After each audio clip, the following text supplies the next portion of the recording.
So hello friends, welcome to Networkings. So this is another video from Networkings. So आज हम बात करेंगे MPLS LDP। LDP stands for label distribution protocol. तो मैं ये आपको करवाने वाला हूँ आज। तो इसमें थ्योरी है, पहले हम समझते हैं कि लेबल डिस्ट्रीब्यूशन प्रोटोकॉल होता क्या।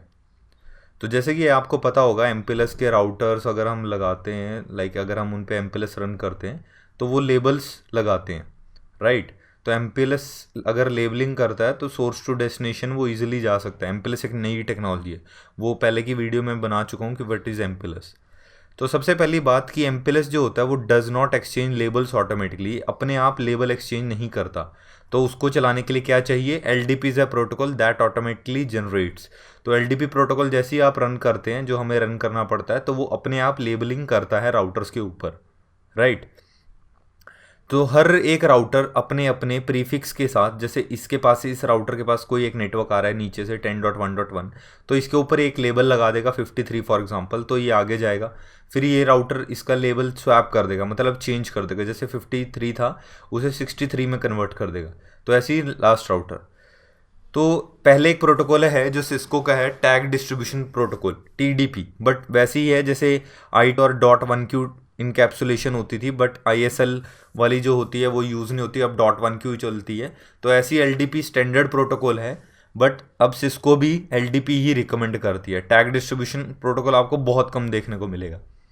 तो LDP जैसे दूसरे और प्रोटोकॉल्स हैं, LDP क्या करता है? सबसे पहले नेबर एडजेंसी बनाता है, यानी नेबर्स के लिए नेबर्स बनाता है ताकि वो एक दूसरे को लेबल एक्सचेंज करवाएं। जैसे इस राउटर के साथ ये LDP बना, तभी एक दूसरे से लेबल चेंज करेंगे।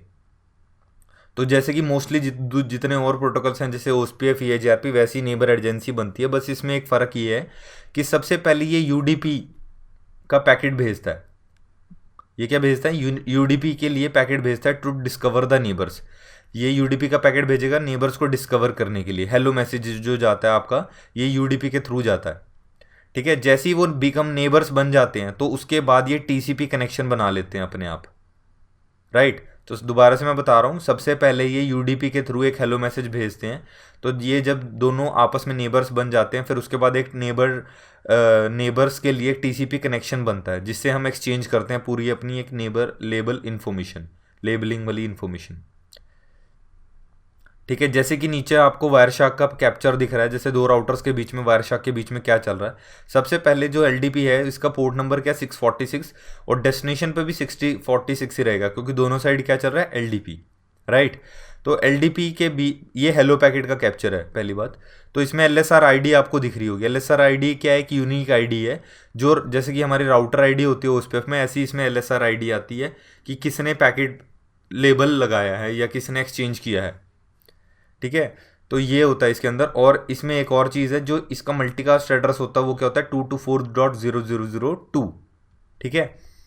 इसके बाद अगर आपको मैं दिखाऊं तो इसमें एक ट्रांसपोर्ट एड्रेस भी होता है, 1.1.1, यानी यही वाला LSR ID है, और इसी ने डेट लेबल आगे हेलो पैकेट जो भेजा है वो इसी ने भेजा है। तो कुछ एक चीज़ें हैं जो मैंने आपको बताई, जैसे 224.0002 वो है, UDP पोर्ट 646 है। तो हर एक राउटर की अपनी एक लेबल स्विच राउटर आईडी होती है। जैसे OSPF की राउटर आईडी होती है, ऐसी राउटर्स की राउटर आईडी होती है। तो उसी केस में सब, जैसे OSPF में होता है हाईएस्ट IP एड्रेस को ही राउटर आईडी बनाता है, इस केस में भी LDP में हाईएस्ट लूपबैक इंटरफेस को ये आईडी बनाता है। अगर वो लूपबैक नहीं है तो हाईएस्ट IP एड्रेस जो भी होगा आपका फिजिकल इंटरफेस का, उसको लेबल आईडी बना लेता है, ठीक है। तो आपको जैसे मैंने बताया ट्रांसपोर्ट एड्रेस 1.1 है, तो TCP कनेक्शन बनने के लिए तो ये क्या होना चाहिए? ये आपके राउटिंग टेबल में होना चाहिए, तभी वो रीचेबल है, नहीं तो वो नेबरशिप ही नहीं बनेगी। तो इसमें ये भी लिखा भी है, otherwise your router will be able to hear each other hello packets but they can not form a neighbour adjacency since the transport address is unreachable. तो अनरीचेबल होगा, राउटर OSPF वगैरह में नहीं होगा, या किसी भी राउटिंग प्रोटोकॉल्स के साथ अगर आप नहीं करेंगे तो नेबर एजेंसी नहीं बनेगी, सिर्फ हेलो पैकेट्स एक्सचेंज होंगे। तो ये डिफरेंस है इस OSPF और LDP में। मैं आपको डिफरेंस बता रहा हूँ, एक मेन जो डिफरेंस है। अगर आपने OSPF के साथ दो इंटरफेस लगाए हैं, जैसे FA00, FA10, तो ये दो OSPF नेबर्स दिखाएगा, right, OSPF neighbour agency. But LDP में चाहे आपके दो इंटरफेस हैं चाहे तीन इंटरफेस हैं, पर वो सिंगल नेबर एजेंसी फॉर्म करेगा, सिंगल एक। यहाँ जितने इंटरफेस होंगे उतनी नेबर एजेंसी फॉर्म करेगा, ठीक है। बट LDP के केस में आप जितने मर्जी इंटरफेस लगा लो तो आपको एक ही नेबर दिखाएगा, ठीक है। तो इसके बाद क्या है, इसके बाद आपको ये कंट्रोल पैनल में आपको समझा रहा हूँ, ये क्या है कि कैसे प्रोसेस होता है। जैसे EAGRP, OSPF, BGP के कोई भी राउट्स होते हैं वो किस में जाते हैं, हमारे राउटिंग प्रोटोकॉल में। तो रिब क्या होता है, राउटिंग इन्फॉर्मेशन बेस, तो इसको ही राउटिंग टेबल बोला जाता है एक तरह से। तो राउटिंग टेबल से जब आप आगे, जब पैकेट्स आगे जाते हैं वो फिब में कन्वर्ट हो जाते हैं। जो एक्चुअल आपके रूट्स होंगे वो किस में होंगे, राउटिंग इन्फॉर्मेशन बेस में, यानी राउटिंग टेबल में। और फिब क्या होता है आपका, फॉरवर्डिंग इन्फॉर्मेशन बेस, इसके थ्रू पैकेट आगे फॉरवर्ड होते हैं, ठीक है। जो एक्चुअल फॉरवर्डिंग होता है पैकेट का, वो किस केस में होता है, फॉरवर्डिंग इन्फॉर्मेशन बेस के थ्रू होता है। बट LDP के केस में क्या होता है, LDP के केस में सबसे पहले वो तो एक हर एक राउट के साथ, जैसे जितने भी इसके उस पर EAGRP, BGP से आपने लर्न करे हैं जो भी राउट्स, उनको पहली बात तो एक लोकल जनरेटर लेबल अटैच होता है। यानी कोई 10 का नेटवर्क है 1.1.1 तो उसका 53 हो गया, 11 का नेटवर्क है तो उसको 63 होगा, ऐसे ऐसे करके उसके साथ पहले लेबल बनता है। तो जब उस पर लेबल लग जाता है तो वो किस में कन्वर्ट हो जाता है, लेबल इन्फॉर्मेशन बेस में। ये जैसे राउटिंग इन्फॉर्मेशन बेस है बट इसमें लेबल्स नहीं है, बट इसमें routing information base plus labels जो लगाए हैं राउटर ने, उन दोनों के कॉम्बिनेशन से क्या बनता है, लेबल इन्फॉर्मेशन बेस, ठीक है। ये MPLS का टेबल होता है। और एक्चुअल जो फॉरवर्डिंग होती है वो कैसे होती है, LFIB से LIB से, लेबल इन्फॉर्मेशन बेस से आपका बनता है लेबल फॉरवर्डिंग इन्फॉर्मेशन बेस। ये जो दोनों होते हैं, ये IP के केस में forwarding information base packet forward करेगा, बट MPLS के केस में label forwarding information base packet forward करेगा। तो ये था LDP। तो आगे हम LDP की कॉन्फ़िगरेशन देखेंगे कि कैसे होती है। तो जस्ट एक दोबारा से मैं रिव्यू करवा रहा हूँ आपको कि MPLS लेबल खुद से जनरेट नहीं करता, हमें LDP चलाना पड़ता है। एक TDP एक प्रोटोकॉल था बट वो ज़्यादा यूज़ नहीं होता, आजकल LDP यूज़ होता है। LDP UDP पैकेट्स भेजता है, उससे हेलो जाते हैं आपके। जब वो नेबर्स बन जाते हैं आपस में तो उसके बाद जब हेलो पैकेट्स एक्सचेंज होते हैं UDP के थ्रू, नेबर्स बन जाते हैं, उसके बाद वो TCP कनेक्शन फॉर्म करते हैं। TCP कनेक्शन जब फॉर्म करते हैं तो वो एक दूसरे को जब हेलो भेजते हैं तो उसका ये वारशा कैप्चर है। सोर्स पोर्ट आपका 646 पोर्ट पे चलता है, डेस्टिनेशन पोर्ट 646 पे चलता है। ये देखो यही हेलो हेलो है ना, तो ये आपको UDP दिखा रहे हैं, यूज़र डेटाग्राम प्रोटोकॉल, क्योंकि ये हेलो पैकेट का कैप्चर है। LSR ID आपकी एक यूनिक ID होती है, जैसे कि राउटर ID होती है OSPF में, हाईएस्ट लूपबैक इंटरफेस से ये बनती है, और अगर नहीं है तो हाईएस्ट फिजिकल इंटरफेस से IP उठाएगा।